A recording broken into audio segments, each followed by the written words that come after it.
Kembali lagi bersama kita berdua di podcast 443. Dan pada malam hari ini kita kembali lagi menyapa kalian semua. Kali ini adalah konten Breaking news. news. Dan memang kenapa kita membuat konten breaking news, karena dalam kurun waktu seminggu terakhir Pak ya, Iya. ada beberapa berita yang memang cukup menghebohkan. Ada juga berita yang sebenarnya terjadi sudah lama tapi akhirnya kembali diangkat dan kembali viral gitu. Dan pada kesempatan kali ini kita mau mengucapkan selamat malam minggu Meskipun ini diupload hari Senin. Iya. Enggak, maksudnya kan kita tetap respect loh Pak sama Iya, orang-orang yang melakukan malam minggu itu respect loh. Iya. Mereka meluangkan waktu waktu senggangnya untuk melakukan hal-hal yang membuat mereka senang. Jadi kan kayak semacam membuat mereka itu sejenak melupakan beban-beban hidup, pekerjaan dan segala macam. Tapi jangan lupa bahwa PPKM masih ada. PPKM masih berlanjut dan tidak akan pernah usai. Jadi diharapkan kepada kalian malam minggu yang sedang malam mingguan jangan menggunakan motor-motor bangsat yang mengganggu telinga saya. Kalau misalnya kalian dengarkan podcast ini kemudian kalian mendengarkan beberapa suara motor, memang ya ini sudah efek di malam minggu gitu aja. Banyak orang-orang yang nggak tahu tujuannya kemana, asal mereka udah motoran kemudian jalan-jalan tanpa tujuan yang pasti, dan pada akhirnya ya itu lah kesenangan malam minggu bro. Dan kita berdua malam minggu bikin konten. Jadi langsung aja mungkin betul ya, kita akan masuk ke apa sih kira-kira ada breaking news apa yang menghebohkan jagat media sosial mungkin. Mungkin yang pertama kita akan membahas soal pelecehan seksual yang terjadi di KPI Pusat. Oh iya, ini cukup menghebohkan. Salah satu karyawan ya, salah satu pegawai di KPI yang memutuskan untuk speak up. Sebenarnya ini kejadiannya sudah lama tapi dan akhirnya kembali si korban ini speak up dan kemudian akhirnya kembali diusut gitu kan. Jadi ada katanya pegawai KPI Pusat Pak ya di Jakarta Pak ya, yang merasakan atau pernah dilecehkan oleh teman atau rekan kerjanya gitu katanya. Bentuknya apa?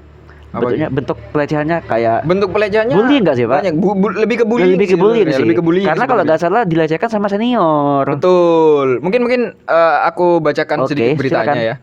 Ini dari tirto.id. MS itu si korban. Merupakan pegawai Komisi Penyiaran Indonesia KPI Pusat. Ia menjadi korban perundungan para senior tempatnya bekerja. Para senior itu melakukan berbagai macam perundungan terhadap MS. Mereka memukuli, menelanjangi dan memotret kelamin, memaki secara rasisme. Mungkin buat konsumsi pribadi, mungkin buat bancol. Tapi aku gak tahu ya, MS ini cowok apa cewek ya? Kayaknya si identitasnya dirahasiakan ya Pak. Nggak mungkin cowok yang misalnya cewek itu terlalu sadis sampai ditelanjangi kayak ngono loh. Iya sih, kayaknya cowok ya. Kayaknya cowok. Lebih ke perundungan soalnya. Iya. Semua kejadian tidak mengenakan itu terjadi di kantor KPI Pusat. MS menjadi pegawai KPI Pusat sejak 2011. Sejak itu hingga saat ini, ia selalu menjadi korban perundungan para senior. Ada 8 senior, mereka bekerja di divisi visual data. Mereka bersama-sama mengintimidasi yang membuat saya tak berdaya. Sering sopo ya anjing? Suara MS. Padahal kedudukan kami setara dan bukan tugas saya untuk melayani rekan kerja. Ujar MS dalam keterangan tertulis dikutip pada Kamis 2 Agustus 2021. Terus kemudian follow-up-nya sekarang sampai mana? Sebelum itu aku lanjutkan dulu ya. Soalnya ini cukup mendalam tuh ternyata bro. Akibat perundungan menahun itu, MS mengaku stres. Ia mengadu ke atasan. Solusinya ia dipindahkan ke ruangan lain dan para terduga pelaku tak mendapatkan sanksi apapun. Namun hal itu tidak mengubah hidup MS. Para senior itu justru mencemooh MS sebagai tukang mengadu. Ini yang terjadi di sekolah-sekolah juga biasanya. Iya, benar. Kebiasaan-kebiasaan seperti ini justru di sekolah-sekolah itu sudah sering terjadi. Kalau kita mengadu pada guru, bukan perundungan itu selesai, tapi semakin parah. Dan kita malah dicemooh menjadi cepu anjing. Iya, anjing. Itulah kenapa banyak anak-anak sekolah sebenarnya takut mengadu kepada guru. Iya, karena nggak akan selesai. Benar. Karena menurutku guru juga tidak tahu cara mengatasinya sih. Aduh, iya sih. MS sempat mengadu ke Komnas HAM. Kemudian ia disarankan untuk membuat laporan ke polisi. Sebab Komnas HAM menilai kejadian yang menimpa MS merupakan tindak pidana. MS pernah mengadu 2 kali ke Polsek Metro Gambir pada 2019 dan 2020. Saat pelaporan pertama, polisi meminta MS menyelesaikan secara internal. Pelaporan kedua, polisi hanya meminta nomor para terduga pelaku tanpa proses hukum. Wow, cukup mengagetkan. Kepada siapa lagi saya mengadu? Martabat saya sebagai lelaki dan suami sudah hancur. Oh, dia udah berumah tangga ya? Iya, dia kata MS. Komisioner Komnas HAM RI BK Ulung Hapsara membenarkan soal laporan MS. Laporan itu masuk ke Komnas HAM pada Agustus-September 2017. Saat itu memang ditemukan unsur tindak pidana, tapi Komnas HAM belum bisa bergerak sebelum MS melaporkan ke kepolisian atau pihak lain.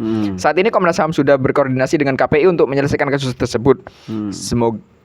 Semoga kasus ini segera terang, ketemu solusinya dan korban dipulihkan. Ujar BK. Ya wes, intinya apa sekarang, Pak? Sekarang kasusnya sampai mana gitu loh? Kalau perkembangan kasusnya, karena ini menjadi isu menarik juga sebenarnya. Seakan-akan kasus KPI pusat nih tenggelam dan nggak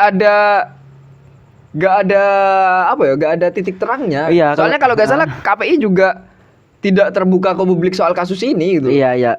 Kalau gak salah kan dia juga melaporkan ke Komnas HAM, tapi Komnas HAM merekomendasikan untuk diselesaikan secara kekeluargaan. Kalau gak salah juga untuk melapor ke atasan. Tapi masalahnya di atasan ini tidak memfollow up secara serius gak sih, Bro? Oh, gini. Ini ada yang menariknya. Kepala Advokasi dan Pengacara Lembaga Bantuan Hukum Jakarta, Nelson Nicodemus Simamora, meminta KPI terbuka kepada publik dalam proses penyelesaian kasus tersebut.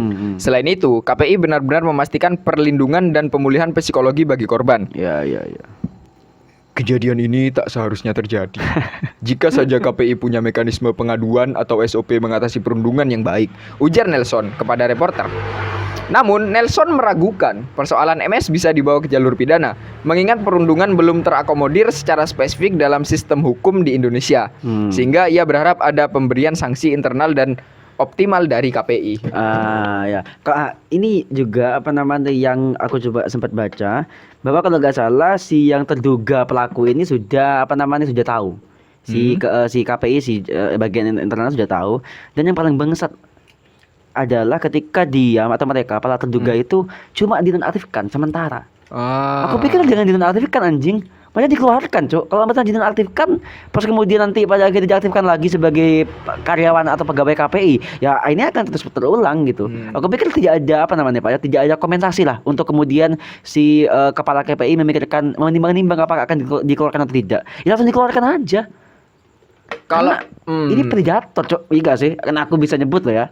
Ya ini apa ya? Ini perundungan gini loh. Bullying memang akan ada, Pak ya. Di dalam segi level manapun, dari sekolah, kemudian dari tempat kerja pasti ada. Tapi kalau soal perundungan dalam hal ini kemudian mengarah kepada harassment terhadap pelaku, terhadap pelaku pelecehan, ya aku pikir ini sudah menjadi tindak pidana yang cukup serius. Masalahnya kita masalahnya akan menseriuskan tindakan ini bagi pelakunya ketika perempuan.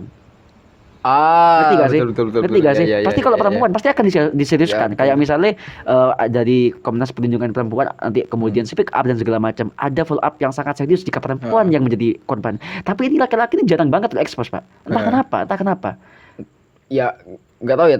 Tapi belakangan ini sempat ramai di media Twitter tentang untuk mengangkat kasus inilah. Maksudnya jangan sampai kasus ini tenggelam. Karena ada isu bahwa kan kemarin ada salah satu artis atau influencer yang tertangkap karena kasus narkoba. Itu sama netizen dianggap sebagai pengalihan isu gitu loh. Ya bukan pengalihan isu. Kebetulan memang kejadiannya berdekatan. Tapi kenapa selalu seperti itu ya, Bro? Kenapa, Bro? Kayaknya kalau lembaga yang sudah terlalu besar tuh seakan-akan kebal hukum aja sih.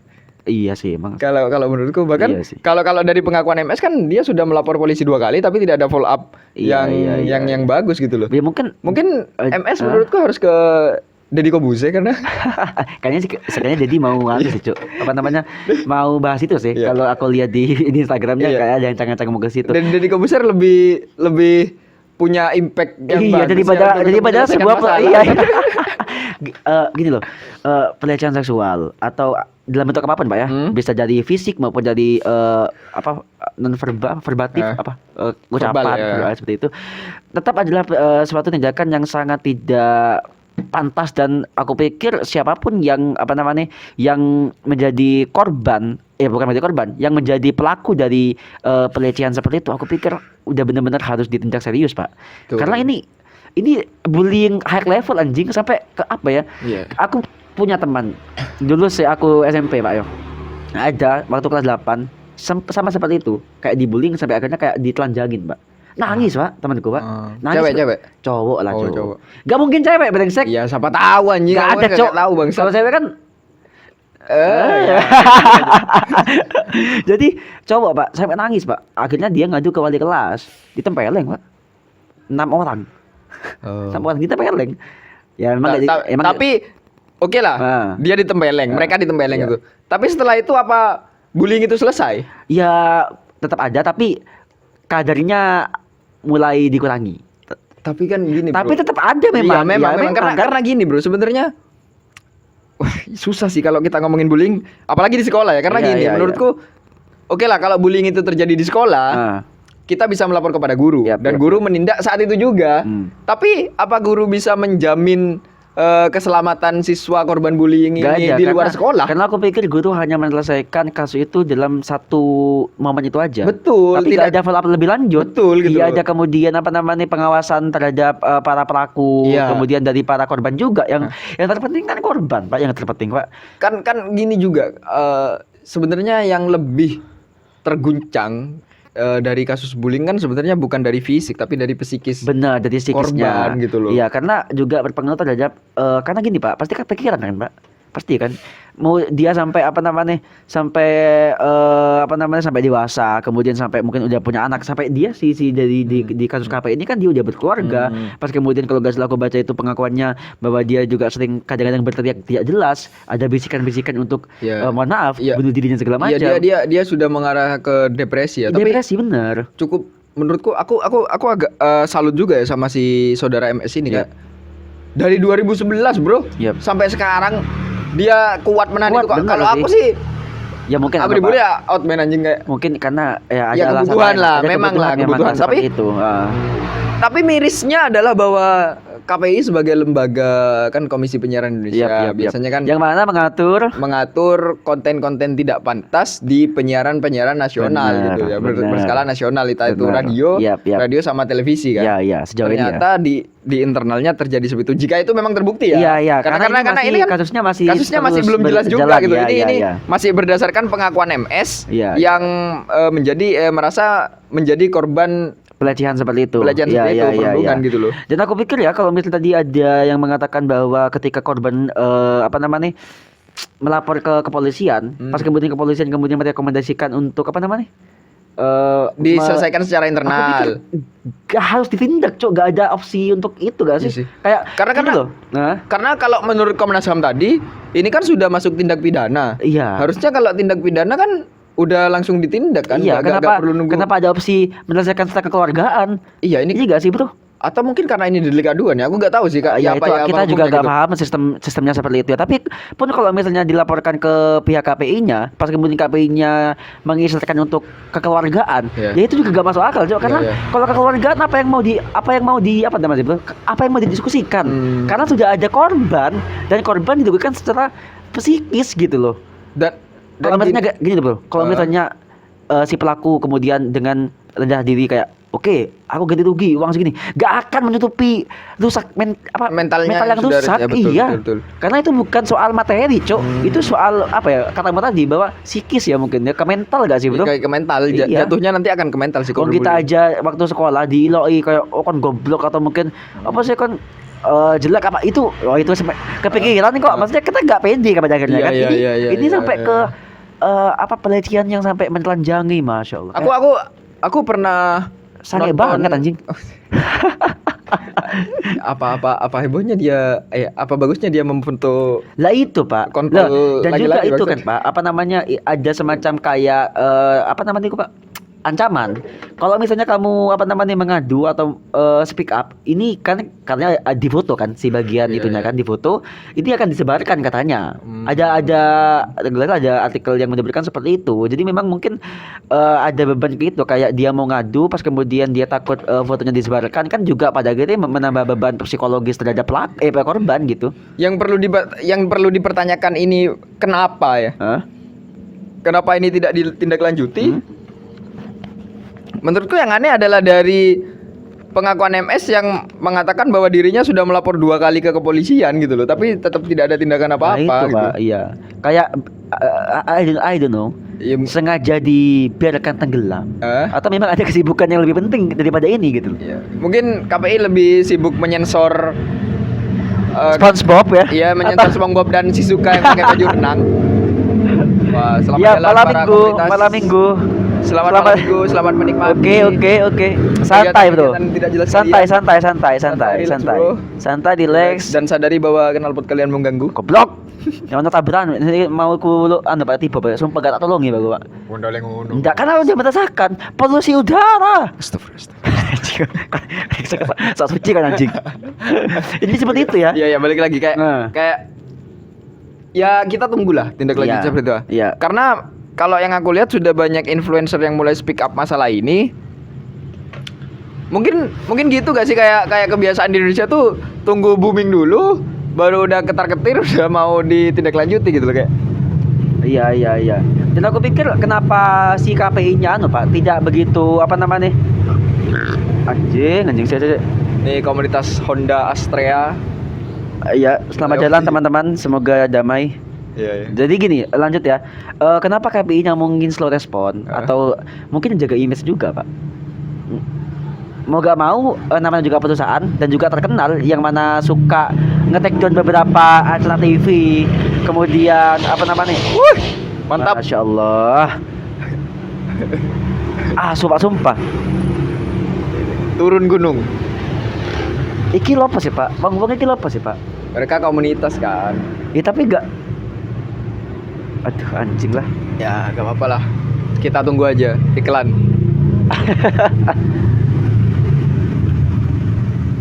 Kau tahu itu ya Pak? Hah? Kau tahu itu? Ya bagus lah. Dia tidak menarik dong. Perempuan keluar malam. Goalsnya gak ada. Apaan goalsnya bangsat? Kenapa goalsnya harus ada perempuan? Jadi kembali lagi ya. Jadi kayak kenapa slow respon seperti yang aku bilang tadi? Ya mungkin jaga image juga KPI Pak. Iya sih. Karena perusahaan besar, pas kemudian yang juga lebih ke lembaga gak sih? Iya, lembaga besar. Sorry. Lembaga besar. Pas dengan ada kasus itu di internal lembaganya kan ya berusaha untuk ditutupi untuk menjaga image KPI bersih terhadap kasus-kasus seperti itu. Aku curiga ya, kayaknya yang bangsat 8 orang ini menurutku mungkin ya, nggak tahu ya kayaknya 8 orang ini menjadi penyebab banyak kartun-kartun disensor juga. Aku pikir mereka, Pak. Iya, Pak. Yang merekomendasikan kok ya? Kok ada yang ngaceng anjing. Sensor lah Sandy. Sensor lah si Shizuka. Iya, mungkin iku. Anjing memang, Cuk. Ya udahlah, semoga kasusnya Mas MS ini bisa segera terselesaikan dan kita dapat titik terang. Benar, dan kita harus terus mendukung ya. Kita apa ya, Pak? Full up lah, Pak. Jangan sampai untuk Komnas HAM ya. Iya. Menurutku tetap diusahakan lah. Komnas HAM tuh emang harus nunggu ada laporan dulu aku gak sih? Juga sistemnya nggak ngerti sih Pak. Tapi aku pikir kalau misalnya kalian melihat dari sisi kemanusiaan, dan ini adalah salah satu hal yang aku pikir urgent sekali untuk ditindak. Ya tindaklah. Gini lah, SOP nanti lah, gampang lah SOP lah. Masalahnya ini ada satu macam peristiwa yang menyangkut terhadap kesehatan mental si korban gitu. Kenapa harus berpikir 2 kali sampai harus menyelesaikan kekeluargaan lagi gini? Nantilah itu mungkin nanti. Soalnya aku pernah nonton dokumenter tentang bukan korban ya. Penderita gangguan kejiwaan. Oke. Tapi bukan yang sampai parah kayak penderita bipolar, penderita dan lain-lainnya, anxiety kan dan lain-lainnya. Sakitnya tuh kesehatan mental ya. Iya, kesehatan mental gitu kayak kebanyakan rata-rata dari mereka mengalami gangguan kesehatan mental karena mereka dulunya adalah korban-korban perundungan, Pak. Iya. Makanya kan kita harus concern terhadap hal ini karena apa ya? Ini hal penting yang banyak orang menyepelekan gitu, menyepelekan karena mungkin nggak terlihat. Iya. Dan mungkin pikirannya orang itu pasti nanti bisa menyelesaikan sendiri lah, ngerti gak sih? Betul, kayak padahal justru hal-hal seperti ini yang menyebabkan ke tindakan-tindakan berbahaya yang lainnya gitu loh. Iya, bener. Kayak depresi dan iya. Kasus-kasus bunuh diri kan. Iya, bener. Ya pokoknya kita tunggu kelanjutan dari kasus ini dan jangan biarkan berita ini tenggelam gitu. Benar. Jadi apa namanya, kita berdua juga berharap bahwa semua orang yang terlibat dalam kasus ini mampu menyelesaikan kasus ini dengan baik dan secepatnya ada titik terang lah dalam kasus ini lah. Karena kalau misalnya nanti tidak lanjuti ya keburu tenggelam sama berita-berita yang lain kan, aku pikir. Karena aku pikir ada indikasi ke situ. Aku pikir lah ya. Dan udah itu aja. Aku pikir kata ngomong enggak, aku mau masuk ke berita selanjutnya. Oke. Berita selanjutnya yang lumayan viral juga tentang pelecehan seksual juga. Bukan tentang pelecehan seksual sih, mantan, Pak. Iya, pelaku. Mantan pelaku mah pelaku aja anjing, kenapa harus mantan sih? Ya karena keluar, Cok, dari penjara, Cok. Siapa sih? Iya, ini ada berita yang cukup viral dari Saiful Jamil. Saiful Jamil yang baru keluar dari BUI, dari penjara. Dia kalau nggak salah kasusnya dulu adalah pedofilia kan? Dia iya kan? Maksud apa pedofilia? Iya, kasusnya Saiful Jamil kan pelecehan seksual terhadap anak di bawah umur, laki-laki lagi. Nah, dia keluar dan anehnya adalah yang terjadi bahwa dia keluar disambut dengan wow, kayak dia diberi kalung rangkaian bunga. Ya karena kan itu kan fansnya, Pak, merayakan kebebasan idolanya. Iya. Jadi kayak tapi gitu. Menurutku nggak perlu, nggak penting gitu kayak. Dan juga kenapa harus masuk berita? Iya, itu. Ya udahlah, mereka ya. dan yang rame dari keluarnya Saiful Jamil adalah petisi yang keluar di akun di website change.org. Adalah petisi bahwa meminta Saiful Jamil diboikot dari TV, Pak. Wah, serius? Iya. Kenapa? Alasannya gini, karena bahwa tidak seharusnya pelaku pelecehan seksual itu tampil di TV gitu loh. Menurut beberapa orang seperti itu. Ada komentar menarik di salah satu Twitter mengatakan bahwa gini, aku lupa ya tweetnya yang mana. Coba omongnya gini, kayak lo kebayang nggak sih pelaku pelecehan seksualnya yang lagi mencoba menyembuhkan trauma mentalnya, tiba-tiba lihat TV dan nongol kok pelaku si korban nih. Oh iya, sorry. Blok. Korban pelecehan seksual yang mencoba menyembuhkan diri dari traumanya, tiba-tiba nonton TV, terus pelakunya ada di sana dengan bahagia gitu kayak. Oh, oke. Kayak fuck gitu, kayak gitu. Aku bayangkan sih. Iya juga sih. Karena kalau sudah masuk ke trauma, Pak ya, pasti akan bukan selamanya, tapi akan terus keinget, Pak ya, kalau trauma. Iya guys. Iya, kan traumatik gitu, Pak. Kayak apa namanya, sesuatu yang dulu sempat merugikan dirinya, kemudian dia si korban ini coba untuk melupakan, tapi karena kembali semacam kayak dipancing gitu, Pak. Jadi diingatkan lagi. Akhirnya ya ingat lagi si korbannya gitu. Jadi ya apa namanya, cukup makanya kan kasus-kasus seperti ini kan memang cukup meresahkan gitu loh. Mungkin bagi kebanyakan orang mungkin kayak dianggap sepele gitu, tapi ini bukan hanya dirugikan secara mungkin fisik atau mungkin entah ya waktu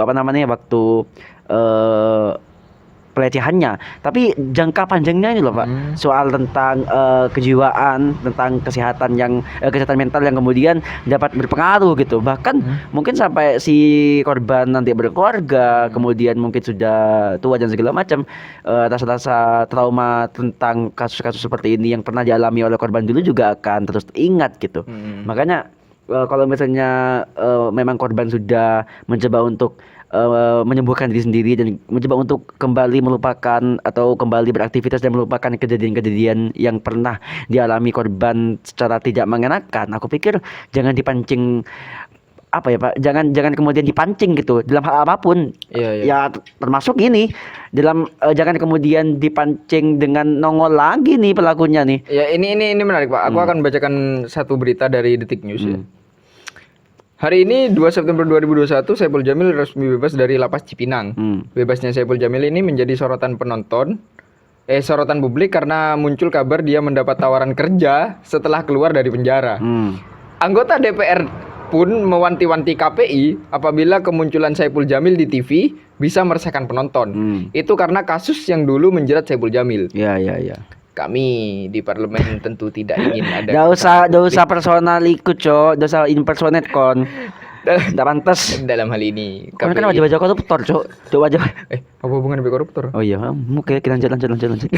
Dalam hal ini KPI yang punya kapasitas dan wewenang dalam menampung aspirasi masyarakat yang membentuk norma kepantasan, khususnya soal Saipul Jamil ini. Kan sampai saat ini belum ada media siar yang menampilkan SJ. Jadi kami tidak berspekulasi, kata anggota Komisi 1 DPR Bobi Adityo Rizaldi. Memangnya Saipul Jamil tipu bangsat Saipul Kamil. Memangnya Saipul Kamil dulu terjerat kasus apa gitu ya. Ternyata Saipul Jamil dulu terjerat kasus pencabulan. Itu dari apa? Detik ya? Detik News, oke. Jadi seperti itulah harapan kita berdua, jangan sampai kasus-kasus ini terulang kembali. Tapi bagaimana DPR? Kenapa DPR menyuruh KPI ya? Kan KPI juga sedang ada masalah. Anjing. Kalau begitu kita berdoa pamit undur diri. Semoga semuanya cepat terselesaikan dan mendapatkan titik terang ya. Betul. Kita juga jangan jangan lupa atau tetap harus mendukung ini Pak, gerakan untuk terus kasus ini sampai menemui Ya yang untuk yang KPI pusat ya, kasusnya Mas MS. Semoga cepat menemukan titik terang. Dan kita dukung terus kasus ini untuk sampai sebelum ditutup. Kenapa lagi? Aku ingin menanyakan pendapat pribadi. Kocok iki wis melebihi batas waktu anjing apa-apa. Gimana pendapat pribadimu tentang Saipul Jamil yang ditawari kerjaan dan masuk TV lagi? Yang penting menghasilkan cuan aku gak masalah. Waduh. Ya itu kita pendapat pribadiku pasti gak usah lah gitulah. Ya gak tahu, mungkin dia gak punya pekerjaan lain Cok selain dia dunia entertain mungkin. Ya gak tahu sih, tapi kalau aku gini Pak. Kalau dia masuk TV, masuk acara-acara gosip dan disuruh menjelaskan gimana pasca keluar, gimana kasusnya dulu, gimana di penjara, itu gak perlu anjing, bangsat banget gitu. Itu justru membuka luka lama gitu loh. Iya. Tapi kalau dia kembali ke dunia entertain dengan karyanya, I think gak masalah. Iya pokoknya ginilah, pihak yang terlibat di situ di kasusnya Saipul Jamil ini pertimbangkan lagi lah. Kalau misalnya mau masuk TV, ya kita juga gak ada Pak, gak ada hak untuk gak sih, gak ada hak untuk melarang sih. Cuma kan pendapat kita, saran kita ya coba pertimbangkan lagi lah, karena dari DPR juga sudah speak up, kemudian dari beberapa ahli, dari beberapa netizen juga mengatakan bahwa kenapa harus kembali ke TV ya.